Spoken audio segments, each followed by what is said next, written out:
कथेचं नाव आहे रक्षक. लेखिका दीपा वर्दे.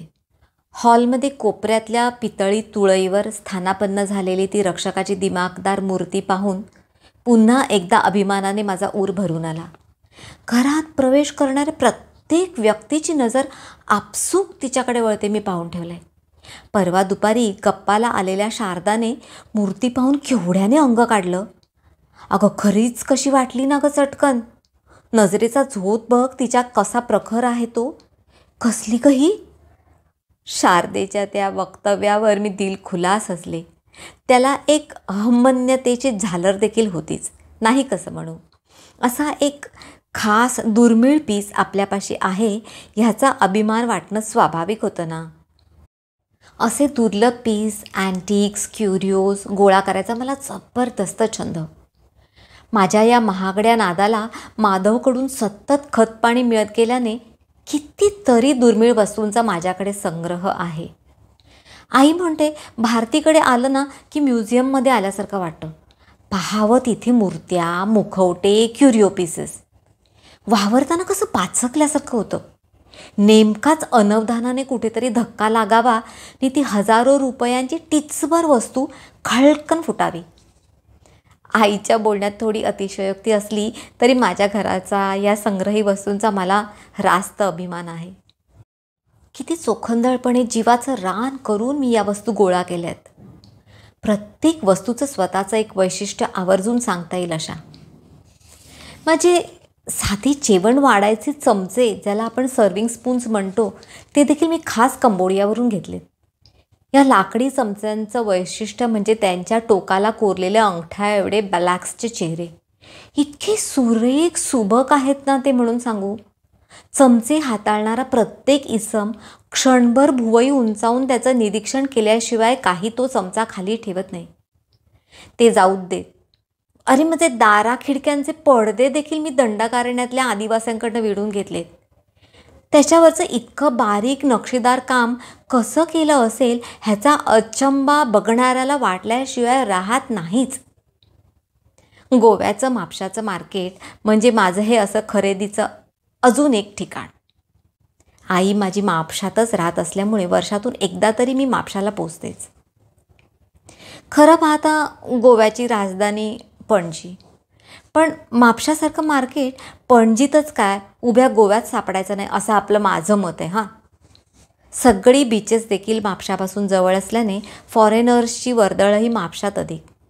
त्यामुळे साहजिकच इथे कपडे, शंख शिंपल्यांच्या माळा, काजू, फणस, फेणी, आंबे, विविध प्रकारचे रानमेवे, सुके मासे, सारं काही मुबलक मिळतं.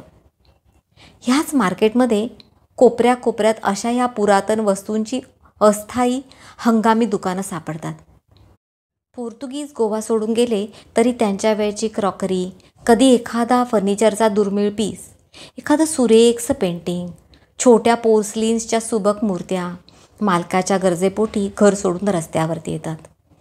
एरवी जरी बाजार तसा रोजचाच भरत असला तरी शुक्रवार हा म्हापशाच्या बाजाराचा खास दिवस. अशाच एका शुक्रवारी मला ही रक्षकाची मूर्ती सापडली. मी आणि माधव दोघं बाजारात खरेदीला गेलो. दुसऱ्या दिवशी आम्ही मुंबईला परतणार होतो. शेजाऱ्या पाजाऱ्यांच्या फरमाईशीप्रमाणे बरेच काजू, सोलं, तिरफळं, सुके मासे याची यथेच्छ खरेदी उरकली. सगळी खरेदी उरकून मी आमच्या नेहमीच्या कोपऱ्यात वळले. उद्या फ्लाईटमधून आपल्याला उतरवलं नाही म्हणजे नशीब समजायचं. केवढी ती खरेदी. पिशवी जड आणि खिसा खाली केलायस. थोडी झाली नाही रे जास्त. नाही नेता आलं तर आई प्रणवला सोडायला येईल ना, तेव्हा आणेल मागणं. मी हळूच त्याची समजूत काढली. एवढं बोलूनही मी परत त्या कोपऱ्याकडे वळतेचं पाहून त्याने मला हटकलं. माझा खिसा रिकामा केला आहेस, मी हे गमतीने म्हणालेलो नाही, तो म्हणाला. नाही ना रे घेते मी माधवा रे, मी म्हणाले आणि पुढे सरकले, नुसतंच पाहण्यासाठी. मूर्तीवाल्याच्या एवढ्या पसाऱ्यात देखील माझं लक्ष पटकन वेधून घेतलं होतं ते या मूर्तीने. विक्रेत्याने खरं तर ती मूर्ती अगदी मागे काहीशा अडगळीत एका ट्रंकेला लावून ठेवली होती. समोर बऱ्याच आकर्षक वस्तूंचा भंडारा पसरलेला असतानाही माझं लक्ष आकर्षून घेतलं होतं ते या साधारण 3.5 फुटाच्या काहीशा मागे कलंडलेल्या मूर्तीने. कसली असा रे ती कोपऱ्यातली मूर्ती? खयची? ती रे कोपऱ्यातली. त्या माणसाने ती मागची मूर्ती उचलून आमच्या समोर आणून उभी केली. बघा. मी पुढे सरकले. भयंकर सुंदर हा वाक्प्रचार कैकदा ऐकूनही कधी त्याचा खरा अर्थवेध मला सापडलाच नव्हता. मात्र त्याने मूर्ती आणून समोर उभी केली आणि त्या परस्पर विरोधी शब्दाचा जसा मला उलगडा झाला. कोणाच्याही काळजाचे ठोके चुकवेल असे त्या चेहऱ्यावरचे हिंस्त्र भाव, धमनीतील रक्त कोठवू शकतील असे तीक्ष्ण लाल गुंजासारखे क्रूर डोळे, जिवंत वाटावेत इतके तजेलदार, एखाद्या लोहचुंबकासारखी समोरच्याचं ध्यान आपल्याकडे खेचून घेणारी धारेदार तीक्ष्ण काहीशी धोरणी नजर. माधवची प्रतिक्रिया जाणण्यासाठी म्हणून मी त्याच्याकडे पाहिलं तर संमोहित झाल्यासारखा त्या मूर्तीकडे विस्फारित नजरेने एकटक पाहताना दिसला मला तो. कशाची असं रे ही? मी त्या मूर्तीवाल्याला विचारलं. माका तसा ठाऊक नाही, पण कोणीतरी सांगला की जनावराच्या कातड्यापासून बनवली असा. हां, त्याचे दात सापाचे असत आणि त्याचे डोळे बघलात. बघा होय, बघा, घुबडाचे डोळे सुकून लावले असत. त्याची ही चिलखत असा नाय. हात लावून बघूचे असा का तुमका? तर या हय सर. हां, पूर्वी राजांचे रक्षक असत ते असली चिलखत घालूचे. मी चिलखत वर करून पाहिली. निघूची नाही ती. तुका खंय मिळले रे ही? मी सहज विचारलं. खरं सांगते तुमका बाय, खरा तर माकाच ठाऊक नाही. मागीर कोणच्याकडून मी लॉटमध्ये सगळा माल उचलला त्यात इली असतली. कितल्याक देतलास? दिशालता घेतय. तरी पण माधव तितका उत्सुक दिसला नाही. पैशाचं लक्षात आहे ना? त्याने मला कोपऱ्यानेच हळूच ढोंगसला. युनिक पीस आहे रे माधवा. पाहिलायस का असा कधी कुठे? हां बोल, कितल्याक देतलास? मी परत त्याच्याकडे वळले. 5,000 बराबर असत बाय, त्याने चाचरत सांगितलं. त्यालाही त्या मूर्तीची किंमत ठाऊक नसावी, पण मी काही ह्या प्रांतात अशी अजाण नव्हते. असं काही स्वतःचं वेगळं अस्तित्व, नाविन्य राखलेली मूर्ती, तिची किंमत मुंबईत मला कैक हजार मोजून देखील मिळाली नसती. पण तो चाचरतोय म्हटल्यावर मीही सरसावली. 5,000? ह्याचे? काहीतरीच बोलतो हा. मग हे किती देतलास? तूच सांग. हो नाही करता तो 3,000वर आला. इतकं कमी करतोय म्हटल्यावर मीही अधिक सोकावले. शेवटी हो नाही करता 1,000वर आम्ही कबूल झालो. घरातून निघताना मी काही नोटा छोट्या पर्समध्ये टाकल्या होत्या. मूर्ती पॅक करून आम्ही घरी निघालो. काय रे माधवा, ही मूर्ती कसली असेल रे? त्या अडाणी विक्रेत्याला काही धड सांगता आलं नाही, नाही रे? थोड्या नाराज माधवला बोलतं करायला म्हणून मी विषय काढला. तो हसला. ही हातात असा उभा भाला धरलेली, चिलखत घातलेली साधारण 3.5 फुटाची मूर्ती मी तरी बाबा अशी कुठे पाहिलेली नाही. पण तुझ्या मॉडर्न मैत्रिणीनं सांगायचं झालं तर सरळ रक्षकाची मूर्ती म्हणून सांगून टाक. तेवढाच जरा तुझा भाव वधारेल. बाकी मूर्तीला नाव असलं की त्याची ऑथेंटिसिटी वाढते असं म्हणतात ना. माधवने चेष्टा केली. हो हो, हे नाव ठीक आहे, रक्षक. मी खुश झाले. रक्षक रक्षक म्हणावं, माझं रक्षण करायला आणलं आहे मी. सर्वांनी सांभाळून राहा. वातावरण निवळल्याची शिक्कामोर्तब म्हणून आम्ही दोघंजण हसलो. आम्ही मुंबईला परतलो. माझ्या मोठ्या हॉलच्या कोपऱ्यात पितळी तुळईवर उभी केलेली रक्षकाची मूर्ती भारी आकर्षक दिसायची. येणारा जाणारा तिचं कौतुक करीत होता. हळूहळू रक्षक म्हणून ती सर्वश्रुत झाली. सुरुवातीचे नव्या नवलाईचे दिवस माझे नव्हे, त्या रक्षकाचे सरल्यावर कसल्याशा एका विचित्र जाणीवेने मला हळूहळू ग्रासायला सुरुवात केली. नेमक्या शब्दात मी मांडू शकत नव्हते ते, पण तरीही काहीतरी वेगळं विचित्र असं मला सतत जाणवत राहायचं एवढं खरं. माधवने सकाळी एकदा घर सोडलं की मग त्याचा यायचा वेळ काही निश्चित नसे. मला ह्या असल्या रुटीनची सवय होती. उलट माझी घरातली कामं, साफसफाई, स्वयंपाक, त्यात परत कुणी आलं गेलं, यात माझा दिवस हा असा बघता बघता सरायचा. हल्ली मात्र पूर्वीसारखी मी माझ्याच घरात रमत नव्हते. कसल्याशा एका अजीब जाणिवेने मनावर दडपण आणलं होतं. दैनंदिन कामं उरकतानाही नकळत माझी नजर कोपऱ्यातल्या त्या रक्षकाकडे वळायची. उगाच तो माझ्याकडे पाहत आहे, माझ्या प्रत्येक हालचालीवरती त्याचं लक्ष आहे असं वाटत राहायचं. माझ्या 4 खोल्यांच्या फ्लॅटमध्ये मी कुठेही वावरले तरी ते घुबडाचे बटबटीत डोळे माझ्या पाठीला सतत जाणवत राहायचे. तशा माझ्या घरात काही कमी मूर्त्या होत्या का? वेगवेगळ्या धातूंच्या, दगडाच्या, लाकडाच्या. पण तरीही ही मूर्ती सर्वांच्यातच कशी वेगळी अशी उठून दिसायची. तिचं स्वतःचं एक वेगळं अस्तित्व होतं एवढं खरं, परंतु हल्ली मला ते भारी जाचक वाटू लागलं होतं. खुळेपणा काहीतरी. म्हणून मी या नव्या जाणीवेकडे दुर्लक्ष करीत होते खरी, तरी नकळत अगदी अभावितपणे नजर त्या विशिष्ट कोपऱ्यात वळायची ती वळतच होती. आमच्याकडे कुणी पाहुणे आले, आम्ही हॉलमध्ये गप्पा मारत बसलो की जसं बोलताना आपण सर्वांकडे पाहतो अगदी तशाच पद्धतीने माझी मी नकळत नजरेने रक्षकालाही आमच्यात सामील करून घेत होते. बोलता बोलता माझा एखादा मुद्दा पटला आहे की नाही ह्याची दाद इतरांबरोबर अभावितपणे रक्षकाकडूनही मागत होते. आणि मग काही दिवसांनी रक्षकाच्या चेहऱ्यावर मला वेगवेगळे भाव दिसण्यापेक्षा वाचता येऊ लागले. हा सारा माझ्या कल्पनेचा खेळ आहे, माझा वेडेपणा आहे, खुळेपणा आहे, हे समजत असूनही त्या रक्षकाच्या चेहऱ्यावर मग मला राग, लोभ, आनंद, निराशा असले विविध भाव हळूहळू जाणवू लागले. हे सत्य होतं की माझ्या विचारांचं प्रतिबिंब? असा हा विचार माझ्या मनात घोळवायचं कारण म्हणजे मी रागावले की रक्षकाचे डोळेही मला दगदगल्यासारखे वाटायचे. त्या घुबडांच्या डोळ्यांची मोठी बुबुळं चक्क आग ओकताना मला जाणवायची. मी खुशीत असले, कसल्या गोष्टीचा मला आनंद झाला की ते सापाच्या दातापासून तयार केलेले त्याचे दात अधिकच विचकल्यासारखे वाटायचे. कधीतरी वाटायचं माधवला हे सगळं सांगावं, माझी ही जाणीव, ही भीती त्याच्यासमोर उघड करावी. परंतु माधवचा मिश्किल स्वभाव मला काही नवा नव्हता. असं काहीतरी वाटतंय म्हटल्यावर मी आयती गिराईक त्याला सापडले असते. त्यात पुन्हा तसं सांगायचं झालं तरी मी नेमकं काय सांगणार होते? अरे तो रक्षक मला हसताना दिसतो किंवा त्या रक्षकाचे दात कधीतरी अधिकच विचकल्यासारखे वाटतात रे. मला हे ऐकायला किती दुर्बोध, किती मूर्खपणाचं वाटलं. त्यावर त्यांनी मला, लोकशाहीत राहतो आपण भारती, बिचाऱ्या रक्षकाला थोडं रागवायची किंवा हसायची देखील मुभा नाही. हे जरा बाबा अत्तीच झाला.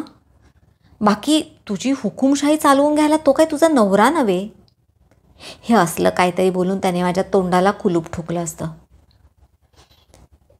एक दिवस सकाळी आम्ही ब्रेकफास्ट करताना बेल वाजली. पोस्टमनने पत्र दिलं. पत्र आईचं होतं. पुढच्याच आठवड्यात आई प्रणवला घेऊन येणार होती. पत्रात तिने दिवस आणि तारीख कळवली होती.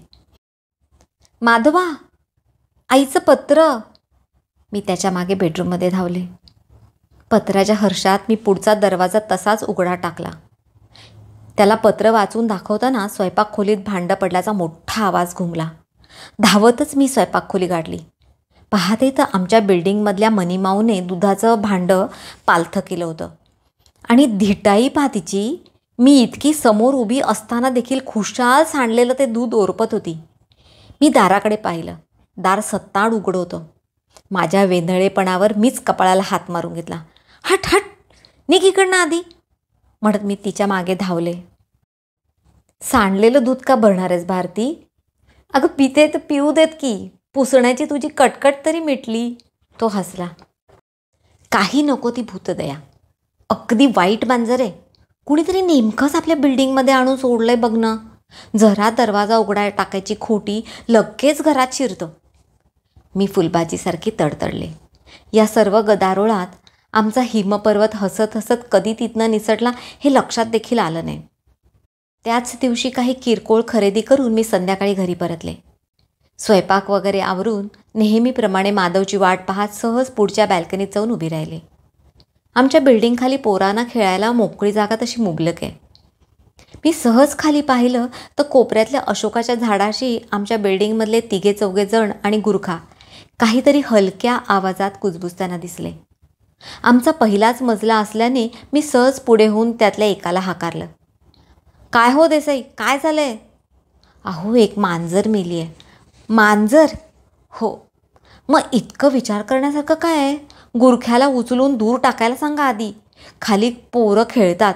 मेलेल्या मांजरीतून रेडिएशन्स येतात म्हणे ना. हो, तेच सांगत होतो. पण ती इतक्या विचित्र पद्धतीने मेली आहे म्हणून आम्ही जरा थोडे चक्रावलो. विचित्र म्हणजे कसं सांगू तुम्हाला? मांजरीच्या अंगावर कुठे म्हणून नगभर जखम किंवा ओरखडा नाही हो.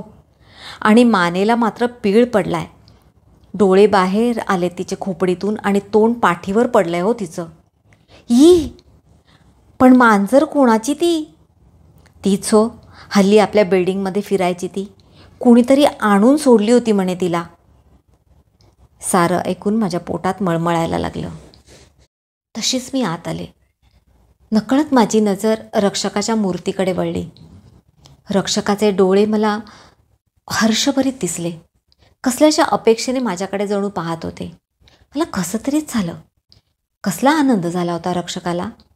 माझ्याकडनं काय अपेक्षा ठेवत होता तो? त्याच क्षणी मी ठरवून टाकलं, पुरे झाला हा खुळेपणा. पुन्हा म्हणून त्या मूर्तीकडे असं जाणीवपूर्वक पाहायचं नाही. तिथे नसलेल्या भावना उगाच शोधायच्या नाहीत. माझ्या या निश्चयावर मी अंमलही केला. माझंच मला थोडं सुटल्यासारखं वाटलं. स्वतःच्या खुळ्या मनाला हसत मी मग पुन्हा एकदा कामाला लागले. आणखी 4 दिवसांनी आई येणार होती. आईचं स्वच्छतेचं खूळ मला ठाऊक होतं. त्यामुळे तिचं पदार्पण होण्याअगोदर आमच्या माणिकच्या मदतीने मला अवघं घर लख्ख करायचं होतं. आईचं पत्र आल्या आल्याच मी माणिकला साफसफाईबद्दल बोलले होते. मुंबईतल्या कामवाल्या यांची आधी अपॉइंटमेंट घेऊन ठेवायला लागते. आईला यायला अगदी 4 दिवस उरले तरी बाईसाहेब साफसफाईचं नावच काढत नव्हत्या.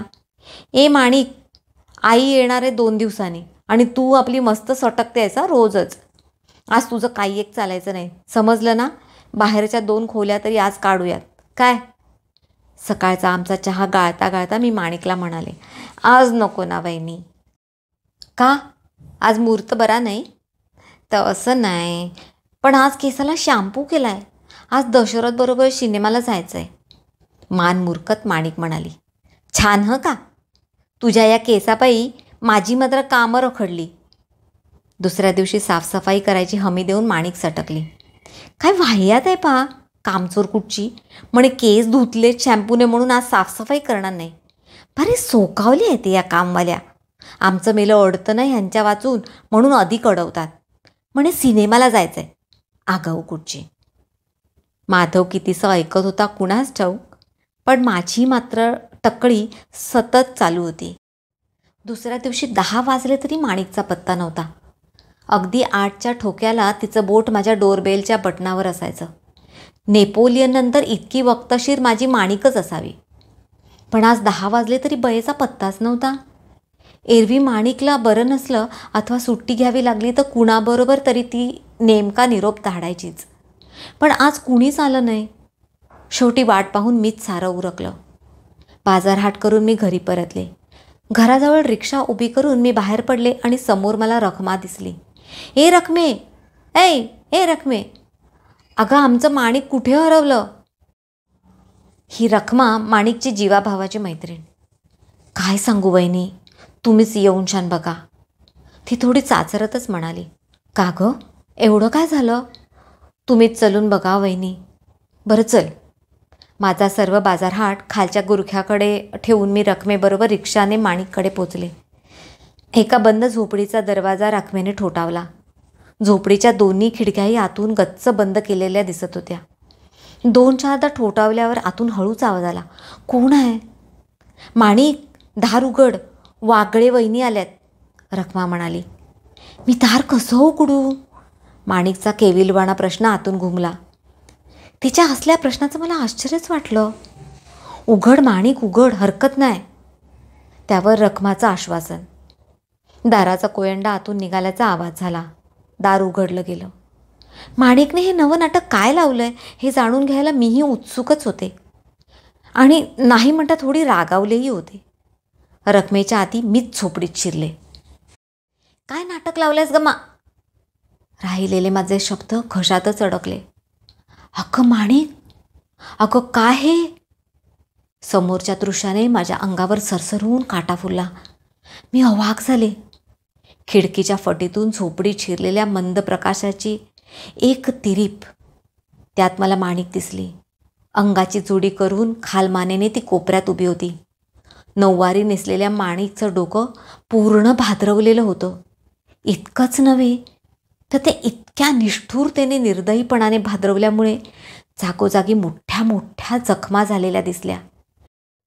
त्यांच्यातलं ते साकाळलेलं काळपट रक्त अधिकच हिडीस आणि भयावह वाटत होतं. अगं अगं कुणी केलं हे? मी आपलं काहीतरी विचारायचं म्हणून विचारलं. एरवी माझे पाय मागे फिरून धूम ठोकायला सुळसुळत होते, पण बिचारी माणिक काही न बोलता टिपगाळीत तशीच उभी राहिली. तिचं ते केविलवाणं रूप पाहून मला कसं तरीच झालं. मी तिच्याजवळ गेले. माणके, इथे पहा बरं माझ्याकडे. अशी. आता सांग काय झालं ते?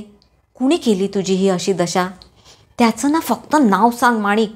मी माधवला सांगते, त्या नराधमाला चांगली शिक्षा घडवूया. बोल बरं. नाही वहिनी, नाही, कुणी नाही केलं. खरं बोल माणिक, कशाला त्या नालायक दशरथाला पाठीशी घालतेस?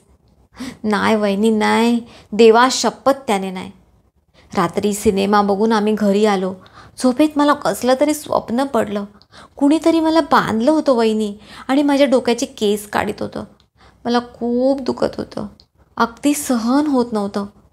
त्यातच मला झोप लागली की मी बेहोश झाले कुणास ठाऊक. सकाळी उठले तर ही दशा. मी अवाक होऊन ऐकत होते. मन माणिकच्या ह्या दंतकथेवर विश्वास ठेवायला अजिबात तयार नव्हतं.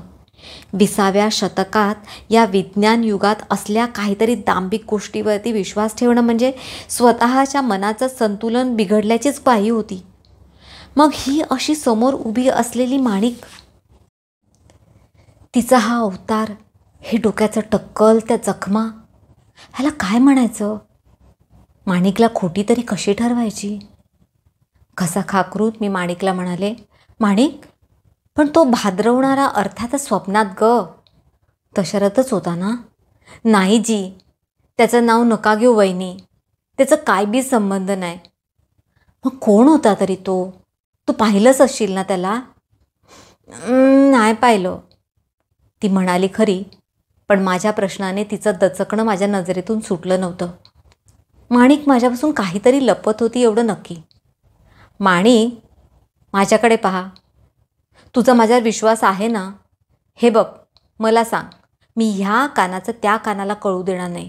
पण माणिक एखाद्या खेचराला लाजवेल अशा हेकटपणाने नाही वहिनी, आठवत नाही चं पालुपत अखंड गात राहिली. बस झालं हं माणिक तुझं हे नाटक. तुला माझी शपथ आहे, आता तरी खरं बोल. वहिनी, मला खरंच भ्या वाटतं आहे. मी माझ्या नवऱ्याला पण सांगितलं नाही. रखमे, जरा बाहेर जातीस? एव्हाना रखमाची उत्सुकता देखील शिगेला पोचली होती. त्यामुळे माणिकच्या विनंतीवर काहीशा नाराजीनेच रखमा बाहेर पडली. बोल आता. वहिनी, रात्री स्वप्नात मला तो दिसला होता. तो? कोण तो? तो तुमच्या घरातला रक्षक. काय? मी जोरात किंचाळले. हा वहिनी, तोच दिसला. काय बी न बोलता त्याने माझे केस जोरात चाकूने काढले वहिनी. मुद्दामच तो माझ्याबरोबर माझं मांस बी कापत होता. मी किंचाळले की फिदी हसत होता. मलाच सकाळी ते काही पटेना, मग कोणाला सांगू? पोटात गुत्ता मारल्यासारखी मी मटकन खाली बसले. रक्षक? कसं शक्य आहे? त्यानंतर माणिकशी दिलाशाचे 2 शब्द बोलायचं देखील मला भान उरलं नाही. कशी तरी रिक्षा करून मी घरी परतले. घरात पाऊल टाकायला जीव धजेना. त्या विशिष्ट कोपऱ्याकडे नजर नाही टाकायची असं ठरवून आपली कामं उरकत राहिले. माधवची वाट पाहण्यात पूर्ण दिवस कसा तरी ढकलला. नाहीच पाहायचं असं ठरवूनही नजर दगा देऊन त्या कोपऱ्याकडे मध्येच वळायची. त्याच्या चेहऱ्यावरचा तो आनंद मी कुठल्या तोंडाने नाकारू. माधव नेमकाच त्या दिवशी थोडा लवकर आला. त्याचे कपडे बदलून होईपर्यंत मी कशी तरी कळ काढली. चहाचा एक कप त्याच्या हातात टेकवला आणि माझी गाडी सुसाट सोडली. सारं सांगून झाल्यावर मी कुठे थोडी थारावले. माझा एवढा उद्रेक ऐकूनही तो तसा थंडच होता. निवांतपणे त्याने आपला चहा संपवला. बोल ना काहीतरी माधवा, मी तिरसटले. हां, असं बघ, रक्षकाची ही मूर्ती विक्षिप्त दिसते आणि आहे. तिचा प्रखर प्रभाव पाहणाऱ्यावरती पडतो हे आपण पाहून ठेवलं आहे. माणिक तुझी त्याच पगड्याखाली आली हे एक. त्यात परत ती दारू पिते. एकदा मागे तिने दारू पिऊन केवढा तमाशा केला होता, आठवतंय ना? परवाही असेल ढोसली, त्या तारेत मनाने खेळ रंगवले. ही कथा तिच्या या कल्पनाशक्तीची प्रसूती आहे. ऐक माझं.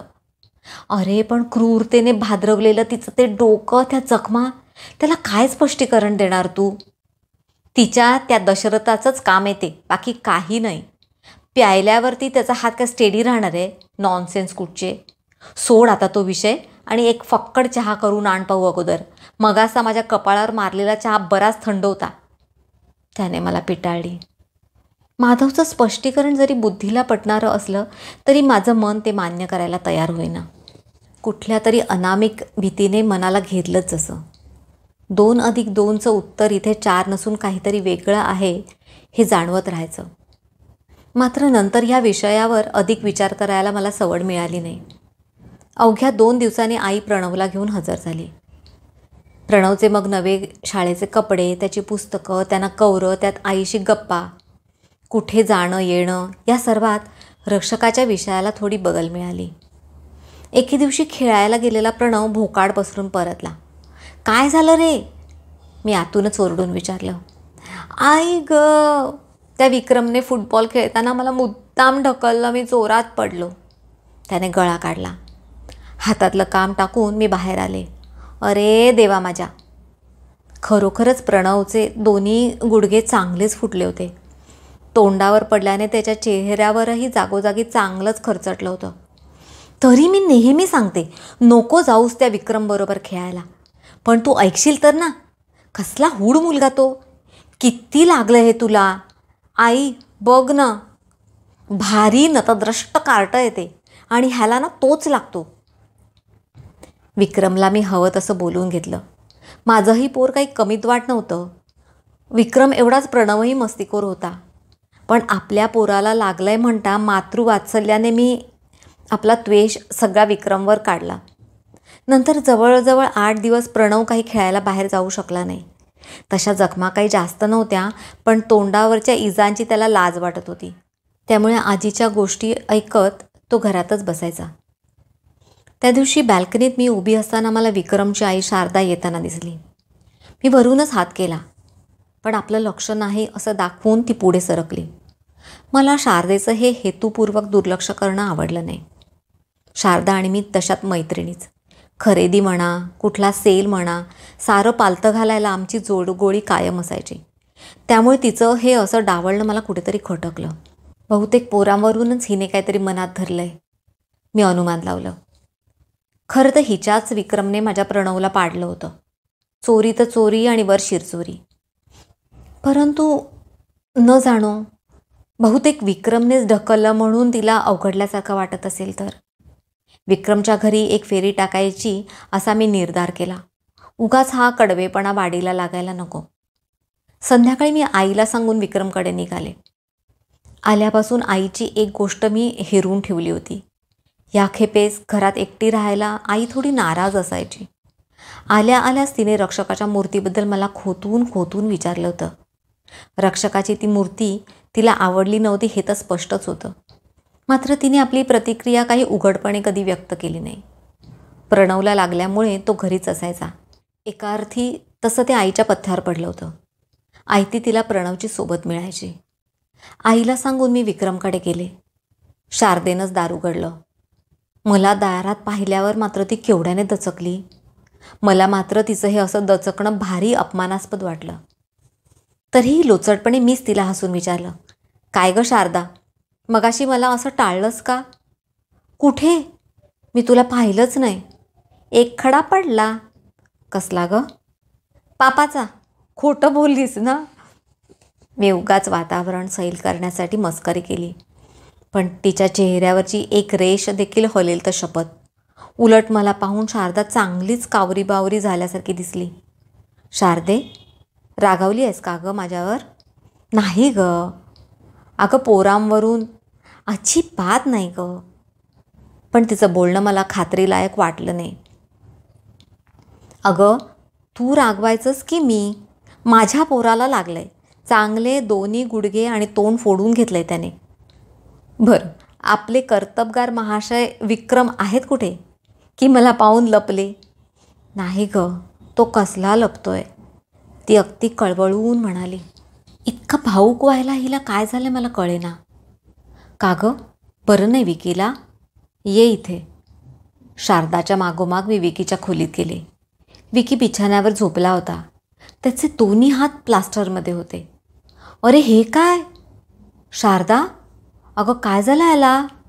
मी आश्चर्याने विचारलं. बिछाण्यावरनं पडला. काय? पण तरी 2 हात कसे काय फ्रॅक्चर होतील? तेच डॉक्टर म्हणतायत गं. तो कुठल्याही एका कुशीवर पडला असता तरी एकच हात फ्रॅक्चर व्हायला हवा होता. पाठीवर पडला असता तर पाठीवर मार बसला असता.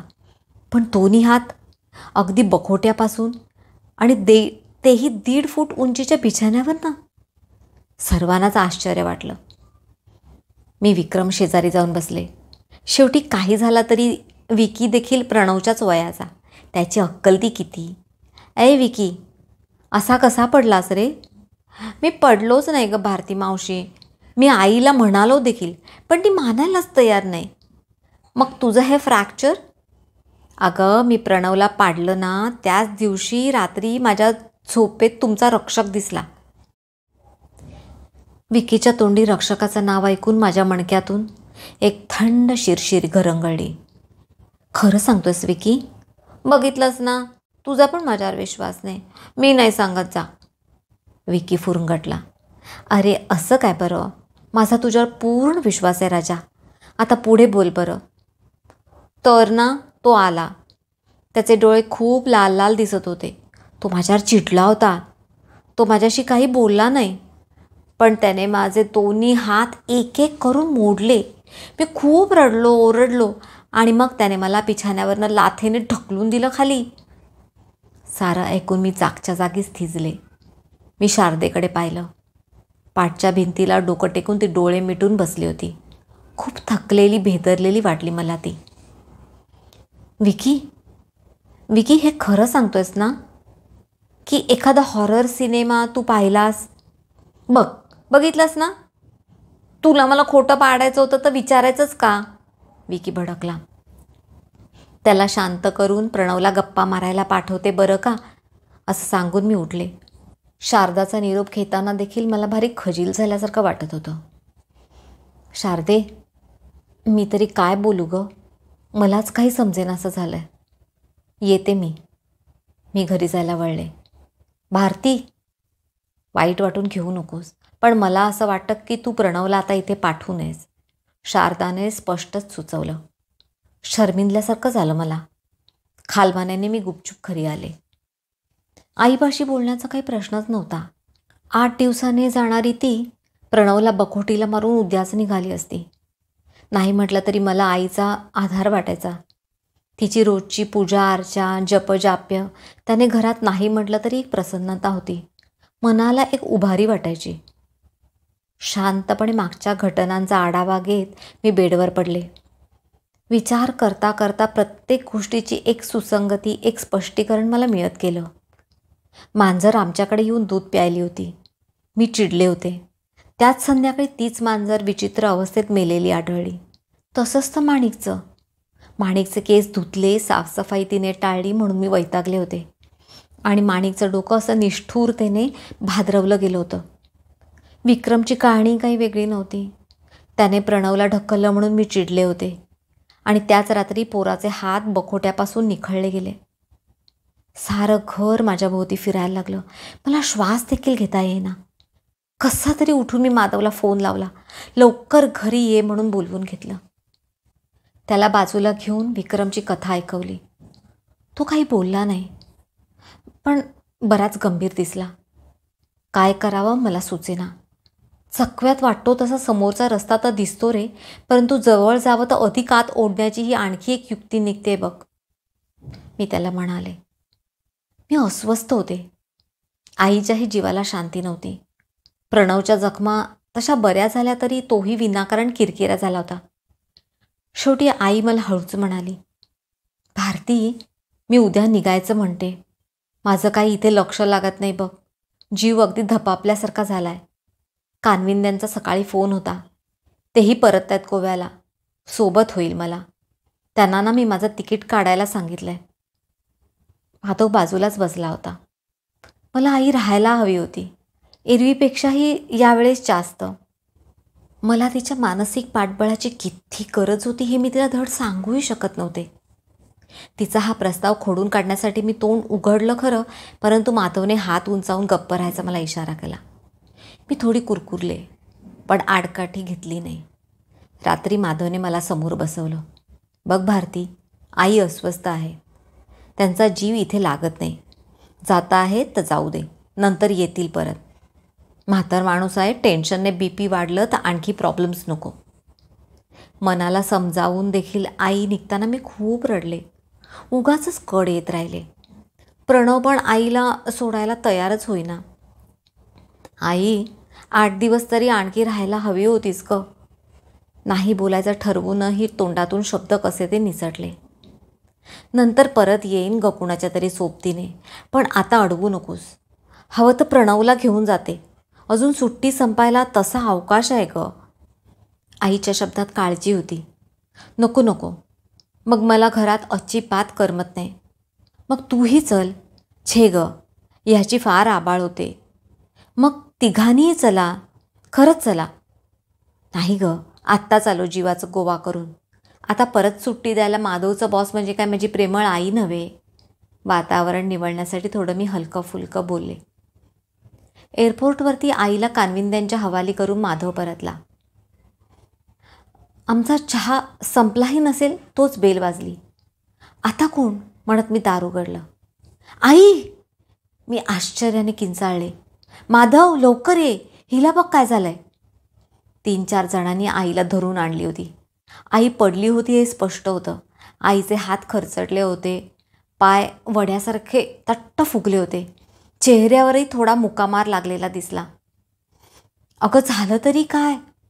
आई काय बोलली नाही. तिची चर्या पांढुरकी पडली होती. डोळे चांगलेच भेदरलेले दिसले.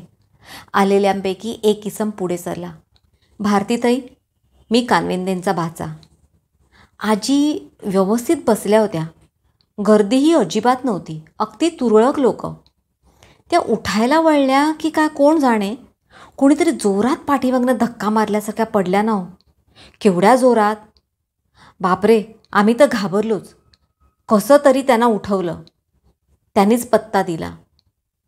का गं, सोग्यात पाय आला का तुझा? तिने फक्त नाही म्हणून मान हलवली. आलेल्यांना चहापाणी देऊन मी त्यांचे आभार मानले. ती लोक गेल्यावर मी आईकडे वळले. आई भेदरलेल्या नजरेने रक्षकाच्या मूर्तीला एकाग्रतेने निरखताना पाहून शपथ सांगते माझ्या छातीचा ठोकाच चुकला. आईला नंतर आडून मागून मी किती प्रश्न विचारले, पण तिने ताकास तूर लागू दिली नाही. घरातही ती भेदरल्यासारखीच वावरत होती. एरवीची माझी बोलघेवडी आई प्रत्येक वाक्य, प्रत्येक शब्द बोलताना तोलून मापून सावधपणे उच्चारत होती. कुठेतरी पाणी मुरत होतं, पण आईने तोंडात जशी मिठाची गुळणी भरली होती.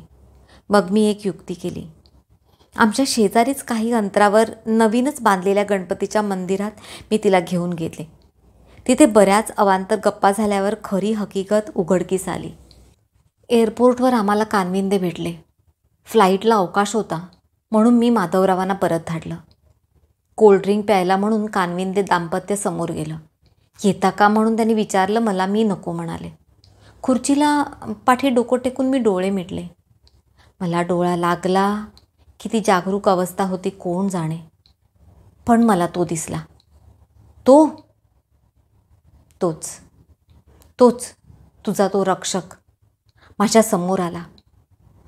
अंगुली निर्देश करून त्याने मला माघारी परतायला खुणावलं, पुन्हा पुन्हा खुणावलं. पण खरंच सांगते भारती, माझ्या डोळ्यावर विश्वासच बसेना अगं. हे कसं शक्य आहे? हे सत्य आहे की स्वप्न? कळेच ना मला. दुसऱ्या क्षणी मागावून त्याने जोरात मला ढकलली. क्षणभर वाटलं त्या जोराने माझी मानच मोडणार, पण थोडक्यात निभावलं बघ. बिचारी माझी आईच्या गळ्यात पडून मी खूप रडले. त्यातच आईला मी थोडक्यात बाकीची हकीकत सांगितली. घरी आल्यावर हे सर्व रामायण माधवच्या कानावर घातलं. बघ भारती, एक काम कर, तू कुठल्याही गोष्टीवर ह्यापुढे रिॲक्ट होऊ नकोस. तुझ्या रिॲक्शन्सचेच व्हायब्रेशन्स तो रक्षक खेचतो, एवढं ध्यानात ठेव. एक काम करतो, मी ती मूर्ती उचलून मी त्याच्या तोंडावरती हात दाबला. पुढे बोलू नको, पुढे तू बोलू नकोस. तुला माझी शपथ आहे, प्रणवची शपथ आहे. निघेल काहीतरी मार्ग माधव, पण तू हा विचार मनात देखील घोळवू नकोस रे. मी कळवळून विनवलं त्याला. वाक्य पूर्ण केलं असतं माधवने तर. नुसत्या विचाराने पाणी पाणी झालं माझ्या काळजाचं. आठवड्याने आई निघाली तेव्हा हसून मी तिचा निरोप घेतला. मात्र घरी जाऊन तिचा सुखरूप पोचल्याचा फोन येईस्तोवर माझ्या जीवात जीव नव्हता. जाताना आईचे डोळे सारखे भरून येत होते. कावऱ्या बावऱ्या नजरेने ती आम्हा तिघांकडे आळीपाळीने पाहत राहिली. आईच्या जीवाची घालमेल मला समजत होती. आईला काहीतरी बोलायचं होतं खरं, परंतु तिने आपले ओठ घट्ट दाबून धरले होते. शेवटी निघताना न राहून आई मोघमपणे म्हणाली, खूपशा गोष्टी आपल्या हाताबाहेर गेल्यासारख्या वाटतात भारती, पण त्यांना सुधारणं आपल्या हातात असतं. थोडं अंतर्मुख होऊन आपापल्या या शक्तीचा शोध घ्यावा. किल्ली कधीतरी आपल्या पाशीच असते. आई निघाल्यावर आई वाचायची तसं गुरुचरित्र मी घेऊन आले. आम्ही दोघे तसे नास्तिक नव्हतो, परंतु आवर्जून पोथ्या वाचायची कधी तशी इच्छाच झाली नाही. माझ्या समाधानासाठी म्हणून माधवने रोज गुरुचरित्राचं एक पान वाचायला घेतलं. त्याने पहिल्या दिवशी पोथी उघडली आणि हॉलमधलं केवढं तरी मोठं झुंबर खळकन खाली पडलं. मी झटकन रक्षकाकडे पाहिलं. त्याचा चेहरा मला हिंस्त्र वाटला. त्या भाल्यावरच्या मुठी देखील कशा आवळल्यासारख्या दिसल्या. घुबडाचे ते बटबटीत डोळे जसे नुसते आग ओकत होते. कसं बसं मी स्वतःला किंचाळण्या वाजून थोपवलं. एव्हाना हा सर्व भ्रम नसून वस्तुस्थिती आहे इतकं आम्ही आता स्वीकारलं होतं. कसली तरी अशुभ छाया पूर्ण घरभर वावरत होती. ती आम्हाला सर्वांना जिकिरीस आणत होती, अस्वस्थ करीत होती. बरं, मोकळेपणाने कोणाशी काही बोलावं तर तेही शक्य नव्हतं. आम्हाला खुळ्यात तरी काढलं असतं, नाही तर वाळीत तरी टाकलं असतं. हल्ली प्रत्येक गोष्टीची हद्दच जणू गाठली होती रक्षकाने. त्याने आपलं तारतम्यच जसं सोडलं होतं. नुसतं हू म्हणायची खोटी. अरे प्रणवा, सारखी कॉमिक्स कसली वाचतोस? ती नवी अभ्यासाची पुस्तकं उघडून तरी पाहिली आहेस का? इतकंच काय ते मी म्हणाले. प्रणवच्या कॉमिक्सच्या बारीक बारीक चिंध्या झाल्या. कशावरून तरी मी म्हटलं, कप नवीन काढायचेत, पण अगोदरचे फुटल्याशिवाय जीवच होत नाही. आणि सर्व कप खळकन माझ्या डोळ्यात देखत एक जात आदळले आणि फुटले. सगळं माझ्या गळ्याशी आलं होतं. त्यात हल्ली वाढलेली माधवची चिडचिड, प्रणवचं कायम रडकुंडी दिसेणं, माझाही जीव उचलला गेला होता. कधी कधी वाटायचं आपणही प्रणवसारखा मोठ्याने भोकाड पसरावं, नाहीतर ती मूर्ती उचलून स्वतः फेकून द्यावी. परंतु त्या रक्षकाच्या आसपास जायची देखील माझी शामत नव्हती. बोलणं माझं साफच खुंटलं. नेमकीच मी रागाच्या भरात एखादा शब्द माधवला किंवा प्रणवला बोलायचे आणि माझ्या अंगावर सरसरून काटा फुलला. सर्व परिस्थितीत मानसिक तणाव माझा वाढत होता आणि एके दिवशी त्याचा स्फोट झालाच. नेहमीप्रमाणे मी माधवचे ऑफिसचे कपडे बेडवर काढून ठेवले. हा कसला काढला शर्ट? मला दुसरा दे. एरवी मी दुसरा शर्ट काढून दिला असता, पण त्या दिवशी मी उगाचच तडकले. का? ह्याला काय झालंय? अगं, त्याची ती मोठी कॉलर मला नाही आवडत. उगाच खुसपटं काढायची ना तुला माधवा सवय लागली आहे. मी घुसपटं काढतो. माधवचा आवाज चढला. माझी चूक का मला समजत नव्हती, पण मी तरी माझी ही घुसमट कुठे व कशी व्यक्त करू? मी काही केलं का तुला आवडत नाही हल्ली? मला रडूच कोसळलं. बरं बाई, रडू नकोस, मी हाच घालतो. झालं? काही गरज नाही. माझा चॉईस तुला आवडेनासा झालाय ना, तर आणा आपले आपण कपडे. आणि हे एवढे आणलेले काय करू? त्याने मुद्दाम हसत विचारलं. आग लाव त्याला, मी चिडीने म्हणाले. आणि सेकंदात पूर्ण लाकडी कपाटाने पेट घेतला. मी किंचाळून त्याला बिलगले. प्रणवही घाबरून त्याच्या पायाला मिठाळला.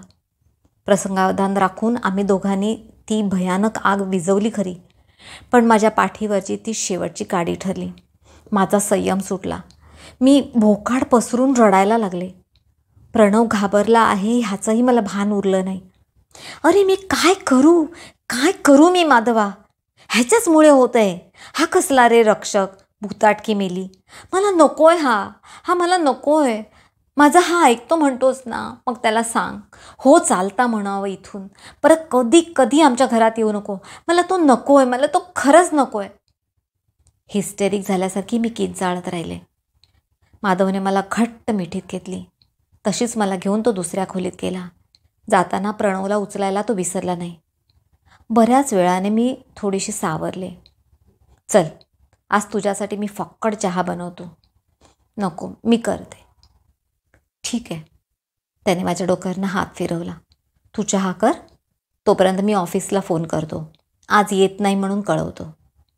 आम्ही बाहेर आलो आणि सहजच माझी नजर हॉलमधल्या त्या विशिष्ट कोपऱ्याकडे वळली.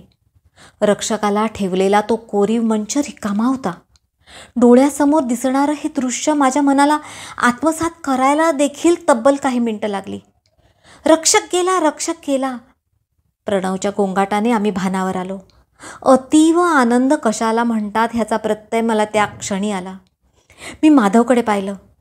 तो देखील अवाक दिसत होता. आई म्हणाल्या तेच खरं. ही गुरुकिल्ली भारती तुझ्याच पाशी होती. खूप मोठं ओझं मनावरून उतरल्यासारखं झालं. ते अशुभ असं अलगदपणे आणि कसला विध्वंस न करता दूर झालं ह्याचा आनंद अमर्याद होता. Queen Victoria auction centre. दुपारची वेळ. आता हा शेवटचा पीस. 3.5 फुटाची मूर्ती टेबलावर आणून ठेवली गेली. अक्राळ विक्राळ हिंस्त्र आक्रमक प्रचंड प्रकोपाने जणू आतल्यात धुमसणारी. मूर्तीबद्दल माफक माहिती पुरवली गेली. एकच शांतता पसरली. 10,000. एक आवाज घुमला. 10,001. 25,000. 25,001. 25,002. 1,00,000. एक मंजूळ आवाज घुमला. 1,00,001. 1,00,002. 1,00,003. लाकडाची हातोडी टेबलावर आपटली. पिवळे जर्द दात विचकत रक्षक हसला.